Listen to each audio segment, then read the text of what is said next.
আরে আর ব্রেকআপ হয়ে গেছে রে, মন দিল কিছু ভালো লাগে না, একবার কিছু ভালো লাগে না। তোর এই গার্লফ্রেন্ডের সলিউশন একজনে দিতে পারবো। সেই ব্যক্তিরে তাড়াতাড়ি ডাক দেন। তার নাম হলো বন্ড বাবা। তিনি যেটাই বলেন ওইটাই সত্যি হয়। কি হয়েছে বচ্চ, তোমরা আমাকে ডাকলা কেন? এবার তুমি তোমার মনের কথা বন্ড বাবাকে খুলে বলো। বন্ড বাবা, আমার গার্লফ্রেন্ড আমাকে ছেড়ে চলে গেছে, এখন আমি হতাশ। হতাশ হইও না বচ্চ, একটা গেছে তো কি হয়েছে, তোমাকে আমি আরেকটা এনে দেবো।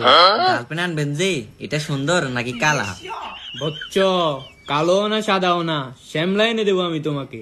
তাহলে ওই না, আগের সাদা আসছিল, সুন্দর আসছিল, ইয়ে তো না। আরে নানা, আপনি আইসেন, এদের বিচারটা করে দেন তো। তোর কি সমস্যা কি?